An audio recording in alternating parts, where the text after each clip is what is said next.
Ini bukan soal Gibran yang anak muda, bukan soal umur, tetapi lebih kepada soal nepotisme. Harus bisa memilah.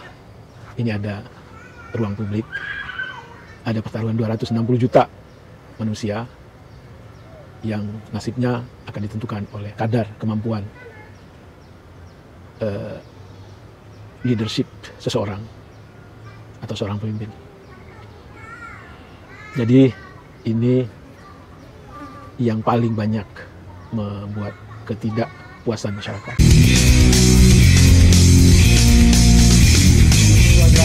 Ketemu lagi kita di channel yang perlu imajinasi informasi gratis tidak bayar. Subscribe. Assalamualaikum warahmatullahi wabarakatuh.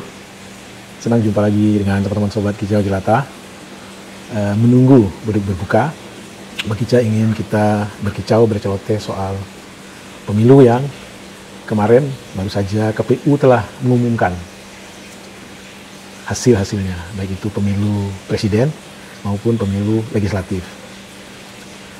Ada sesuatu yang menurut Bang Kica agak kurang menggembirakan dalam pemilu kali ini.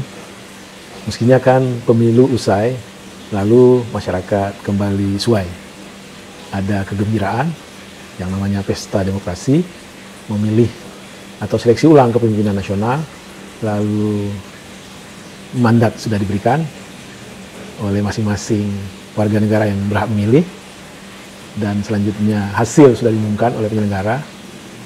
Logikanya pasti ada kegembiraan di sana, pasti ada kesenangan, euforia.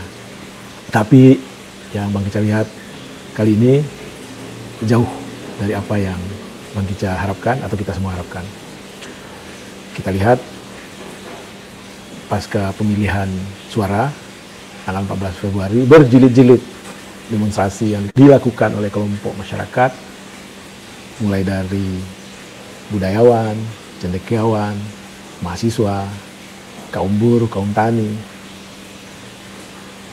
yang esensinya mereka menyatakan ketidakpuasan atas penyelenggara pemilu, utamanya penanggung jawab pemerintah, karena dinilai atau mereka nilai ada kontribusi unfair yang nyata, ada campur tangan yang kasat mata yang dilakukan oleh pemerintah menguntungkan sekelompok orang atau paslon tertentu.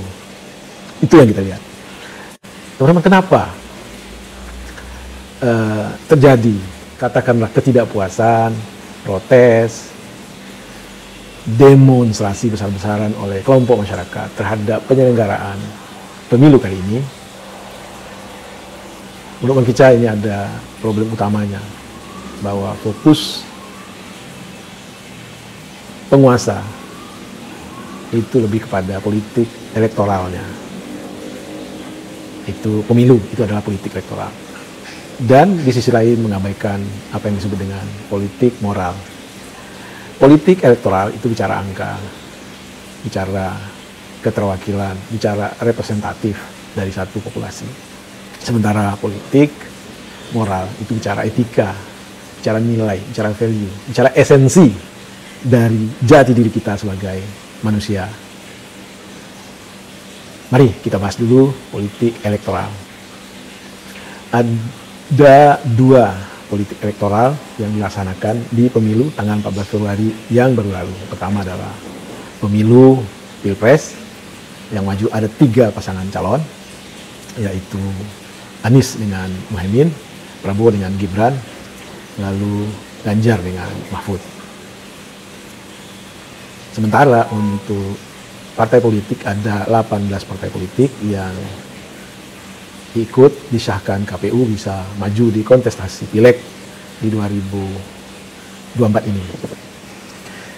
Terkait dengan Pilpres, berdasarkan pengumuman KPU, Bang Kica lihat catatannya, itu suara sah dari Pilpres itu ada 164,227,475, 164 juta.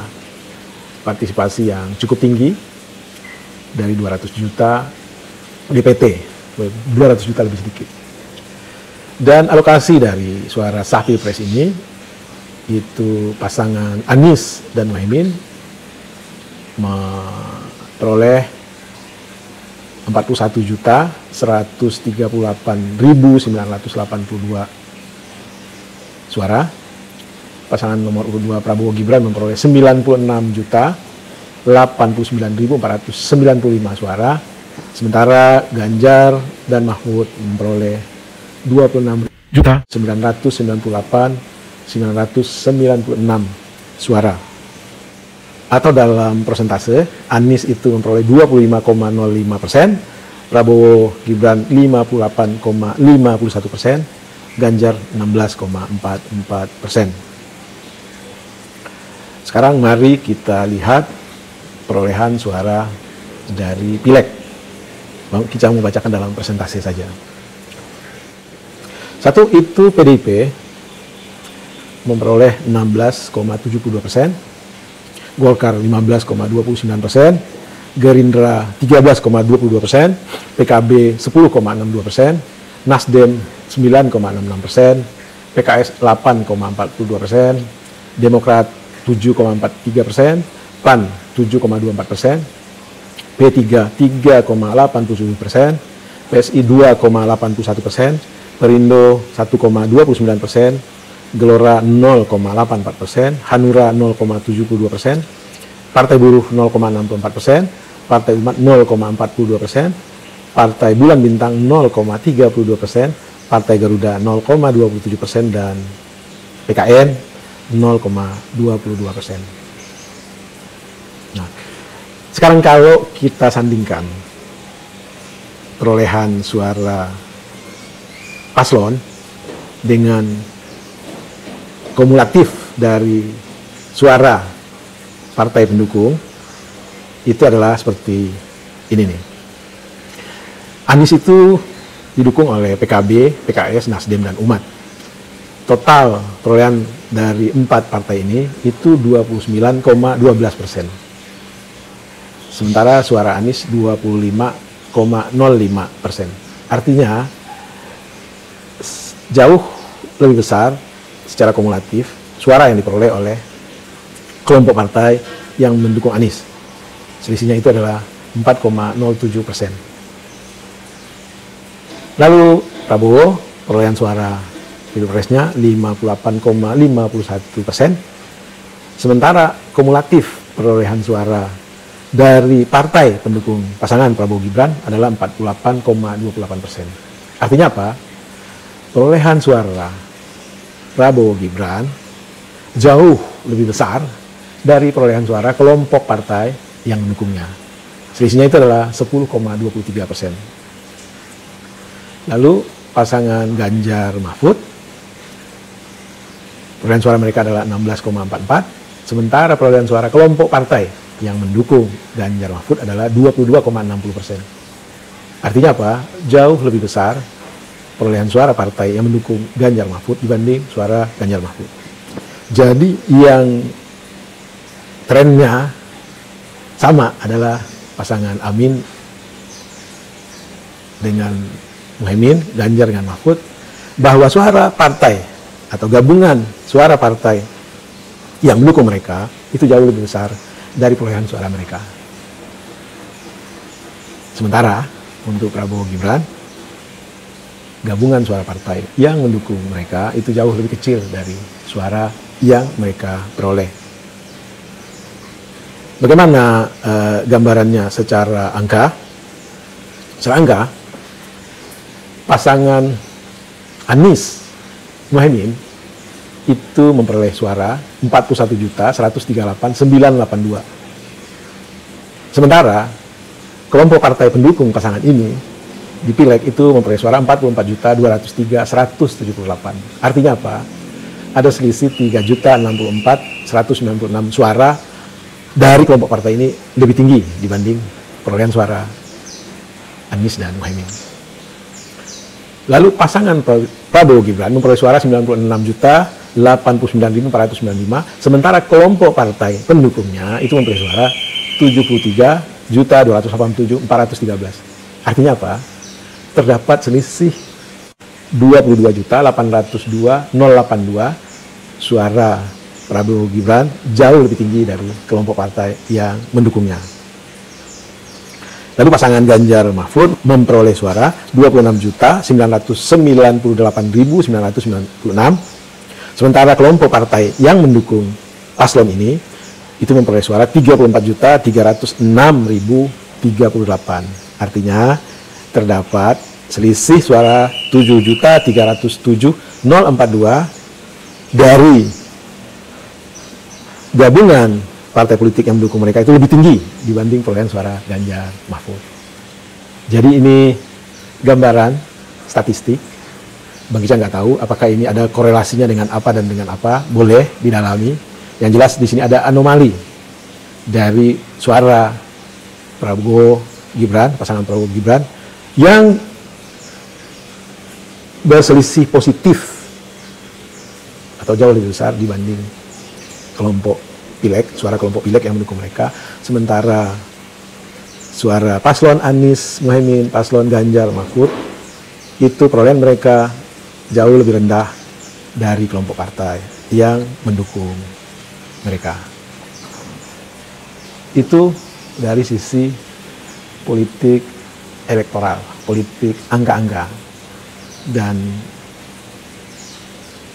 agaknya inilah ranah Mahkamah Konstitusi, dan sepanjang yang Bang Ica dengar, paslon nomor 1 dan nomor 3 ongoing untuk mengajukan keberatan banding apapun namanya ke Mahkamah Konstitusi, dan ini adalah fasilitas yang disediakan oleh undang-undang, mari kita hormati. Lalu yang kedua, kita bicara soal politik moral. Politik moral adalah politik etika, politik nilai, politik value. Memang dari awal kita lihat ada problem dalam soal etika terkait dengan kontestasi politik saat ini. Etika pertama adalah diputuskannya satu gugatan tentang batasan umur oleh Mahkamah Konstitusi yang pada periode-periode sebelumnya itu ditolak, bahwa usia seseorang bisa mengajukan diri sebagai atau diajukan sebagai capres-cawapres itu 40 tahun sesuai dengan undang-undang yang berlaku. Beberapa kali tentang usia ini diuji ke Mahkamah Konstitusi dan Mahkamah Konstitusi menolak. Nah, terakhir ada ajuan secara substansi juga mempermasalahkan usia ini sejatinya, tetapi masuk dari sisi suntikan pasal lain, bahwa usia tetap 40 tapi ada kecualinya, kecuali untuk mereka yang pernah menduduki sebagai kepala daerah yang dipilih karena pemilu. Nah, Bang Ica menganggap bahwa suntikan klausul ini yang diakomodir, yang diputuskan oleh Mahkamah Konstitusi itu sangat diskriminatif. Seolah-olah posisi kepala daerah itu lebih tinggi dari warga negara lainnya. Seolah-olah posisi kepala daerah lebih hebat, lebih pintar dari posisi warga negara lainnya. Jelas-jelas sila kelima Pancasila adalah keadilan sosial bagi seluruh warga negara Indonesia. Jelas-jelas tujuan dari didirikannya negeri ini adalah distribusi keadilan sosial. Jadi dengan memutuskan atau menyuntikkan pasal tambahan bahwa tetap usia capres-cawapres 40 tahun, kecuali mereka yang pernah menduduki jabatan kepala daerah, itu sangat diskriminatif, tidak sesuai dengan Pancasila. Itu satu. Lalu yang kedua ada cacat moral, etis, yang dilakukan oleh Hakim Mahkamah Konstitusi, dan itu diputuskan oleh MK sendiri, Majelis Kehormatan Mahkamah Konstitusi. Artinya apa? Satu produk yang merubah perundang-undangan itu diputuskan oleh orang yang cacat etika. Itu adalah satu persoalan. Lalu berikutnya, yang Bang Ica tahu, mepet waktu pendaftaran di KPU, peraturan KPU soal tindak lanjut dari putusan Mahkamah Konstitusi. Dalam tanda petik katakanlah kita anggap itu sesuatu yang harus bergulir, belum dilakukan oleh KPU, tetapi pendaftaran Prabowo Gibran itu sudah diterima. Dan pimpinan KPU itu juga mendapatkan teguran etik berat. Jadi lagi-lagi ada etika, ada moral yang diabaikan. Lalu yang tak kalah beratnya, ini juga soal etika moral. Rasa-rasanya, ini kan negeri merdeka, negeri demokrasi. Penguasa itu kekuasaannya tidak absolut. Dan kita tahu reformasi lahir, salah satu goalnya adalah menghapus, menghilangkan, menekan, membuang apa yang namanya KKN. Kolusi, korupsi, dan nepotisme. Bagaimana mungkin kita mengkhianati agenda reformasi soal nepotisme? Sementara kita saksikan dengan mata kepala kita sendiri, presiden yang sedang berkuasa itu tidak segan-segan memberikan karpet merah kepada anaknya untuk maju dalam kontestasi yang saat ini dia eksis sebagai presiden. Ini luar biasa. Apalagi sebelum-sebelumnya ada narasi beliau bahwa anaknya belum cukup punya pengalaman, belum cukup umur. Lalu tiba-tiba berubah ketika Mahkamah Konstitusi telah memutuskan memberikan jalan kepada putranya. Sebagai ayah, dia hanya bisa mendoakan, mendukung. Jadi alangkah disayangkan mempertaruhkan negeri dengan problematika yang serumit ini, seruwet ini, dengan warga negara yang sebanyak ini kepada putranya yang dia sendiri akui belum punya cukup pengalaman, baru 2 tahun jadi kepala daerah, belum punya kapasitas, tapi kok berubah. Ini juga menyangkut etika. Pelantikan keluar duet Pak Prabowo dan Mas Gibran dijodohkan. Itu aja juga didengerin. Ada 2 kriteria di sana. Pertama umur, yang kedua baru 2 tahun aja jadi wali kota. Yang logis saja lah. Ya, orang tua itu hanya mendoakan dan keputusan semuanya karena sudah dewasa. Jangan terlalu mencampuri urusan yang sudah diputuskan. Orang tua itu hanya mendoakan dan merestui. Ini bukan soal Gibran yang anak muda, bukan soal umur, tetapi lebih kepada soal nepotisme. Tentu sangat manusiawi jika seorang ayah mendukung anaknya, tetapi harus bisa memilah. Ini ada ruang publik, ada pertaruhan 260 juta manusia yang nasibnya akan ditentukan oleh kadar kemampuan leadership seseorang atau seorang pemimpin. Jadi ini yang paling banyak membuat ketidakpuasan masyarakat dan jelas-jelas mengkhianati tujuan reformasi soal nepotisme. Lalu terkait si calon sendiri yang diberi karpet merah, Gibran yang wakilnya Pak Prabowo. Beliau itu kan saat itu bahkan sampai sekarang adalah eksis sebagai wali kota Solo dan belum habis masa jabatannya. Artinya dia terikat sumpah dengan warga yang memilihnya sampai masa jabatannya berakhir. Kalau dia maju untuk berburu jabatan yang lebih tinggi dengan mengabaikan sumpahnya terhadap warga Solo yang memilihnya, menurut Bang Kicca, itu juga jauh dari etika, jauh dari moralitas. Demi jabatan yang lebih tinggi, maka